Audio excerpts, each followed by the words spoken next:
ఈరోజు మిథున్ రెడ్డి రేపు నెక్స్ట్ జగన్మోహన్ రెడ్డి అంటారు నిజంగా అంటే ఇప్పుడు మీరు S4 కదా, S4 మీడియా మిమ్మల్ని ఏ నేరం చేయకుండా పోలీసు వాళ్ళు అరెస్ట్ చేస్తారా? అలాగే ఇక్కడ కెమెరామ్యాన్ ఉన్నాడు, ఏ నేరం చేయకుండా పోలీసు అరెస్ట్ చేస్తారా? ఇదంతా తప్పుడు వాదనలు. అంటే ఎప్పుడు కూడా ఎలా ఉంటుందంటే అండి, తప్పు అంటే పోలీసు వాళ్ళు అరెస్ట్ చేస్తుంటే ఎవరైనా సరే నేను తప్పు చేయలేదు అని అంటాడు. అది తప్పు చేస్తారా లేదా అనేది విచారణలో తేలుతుంది, కోర్టు నిర్ణయం చేస్తుంది. ఒకటి గుర్తుపెట్టుకోండి, భారతదేశం మొత్తం కూడా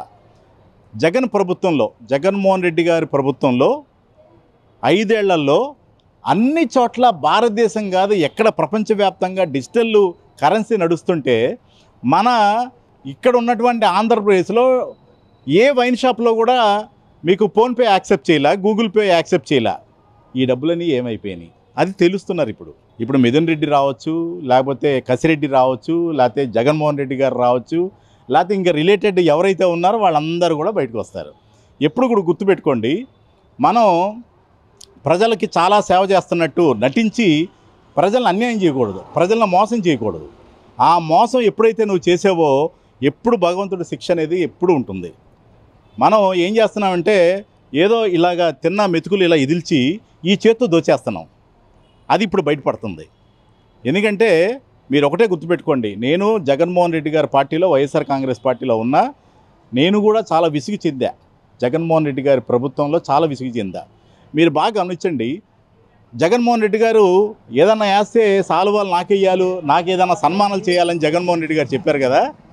అసలు జగన్మోహన్ రెడ్డి గారు ఓడిపోవడానికి కారణం ఏంటంటే మీరు ఒకటే గుర్తుపెట్టుకోండి, ఒక ఫాదర్ ఉన్నాడంటే, ఇంట్లో ఫాదర్ ఉన్నాడంటే ఫాదరు పిల్లలకి భవిష్యత్తు చూపించాలి, చదువు చెప్పించాలి, కాలేజీలు చెప్పించాలి, పెళ్ళిళ్ళు చేసి ఒక 5 చేతులు పెట్టాలి ఆడపిల్ల అయితే.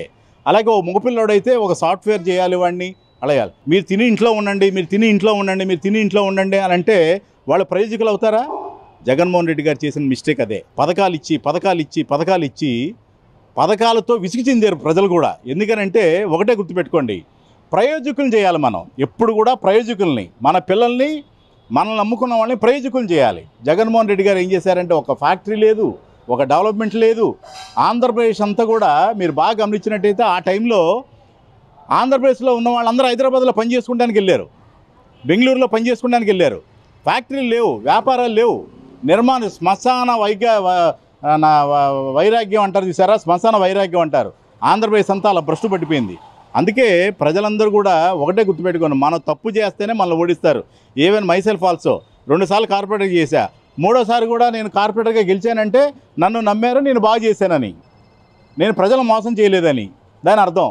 ఇప్పుడు ఒకవేళ కానీ నేను 3వసారి ఓడిపోయాను అనుకోండి, ఓకే నేను 2వసారి నేను ప్రజలు సరిగ్గా సేవ చేయలేదు అందుకే నన్ను ఓడించారు అని అర్థం. ఇప్పుడు జగన్మోహన్ రెడ్డి గారు అసలు అంత బాగా చేశారని అనుకుంటున్నారు కదా. నో, మాకు తెలుసు వాస్తవ రూపాన. నేను ఫీల్డ్లో ఉండేటువంటి కార్పొరేటర్గా ఫీల్డ్లో ఉండేటువంటి మనిషిని కాబట్టి నా తెలుసు. ప్రజలకి ఎప్పుడైతే ఉచిత పథకాలు నొక్కి ఇంట్లోకి వెళ్ళిపోవడం కుదరదు. అట్లాగా మనకు ప్రయోజకులు చేయాలి, ప్రజల్ని ప్రయోజకులు చేయాలి. అందుకనే మొన్న ఉండవల్లి అరుణ్ కుమార్ గారు చెప్పారు, జగన్మోహన్ రెడ్డి గారికి చంద్రబాబు నాయుడుకి ఆయన షరీఫ్ జాఫర్ అడిగితే ఒక క్వశ్చన్కి సమాధానం చెప్పారు. చంద్రబాబు నాయుడు గారు ఏంటంటే డెవలప్మెంట్ మీద దృష్టి పడుతూ అలాగే పథకాలు కూడా ఇస్తారు. ఆయన మొన్నటికి మొన్న వైసీపీ వాళ్ళందరూ ప్రతిపక్షంలో కోడే కూశారు, తల్లికి వందనం నీకు 15 అని చెప్పి రామానాయుడు గారు అన్నారు అని ఎగతాళి చేశారు. మరి ఒక ఇంట్లో 4 ఉన్న పిల్లలకి తల్లికి వందనం వేశారు.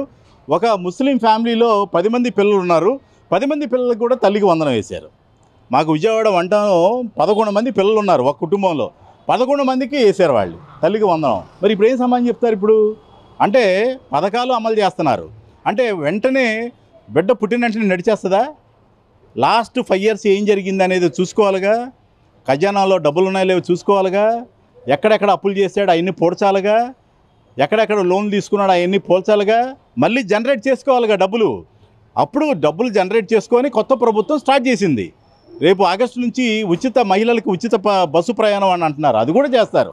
ఎందుకంటే మోడీ గారు, మా బీజేపీ మోడీ గారు కూడా అండదండలు ఉన్నాయి చాలా చక్కగా ఆంధ్రప్రదేశ్ రాబోయే కాలంలో. కానీ ప్రజలకు నేను ఒకటి విజ్ఞప్తి చేస్తున్నా, మీరు ప్రతి 5 సంవత్సరాలకు ఒకసారి ప్రభుత్వాన్ని మారుస్తే మాత్రం డెవలప్మెంట్స్ ఆగిపోతాయి.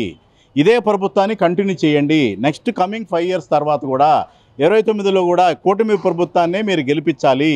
మీరు పొరపాటున మళ్ళీ జగన్మోహన్ రెడ్డి గారికి కానీ మీరు కానీ ఓట్లేసి ఒకవేళ తప్పు చేసినట్టయితే పొరపాటు జరిగితే రాబోయే కాలంలో ఆంధ్రప్రదేశ్ మరో బీహార్ అయిపోతుంది.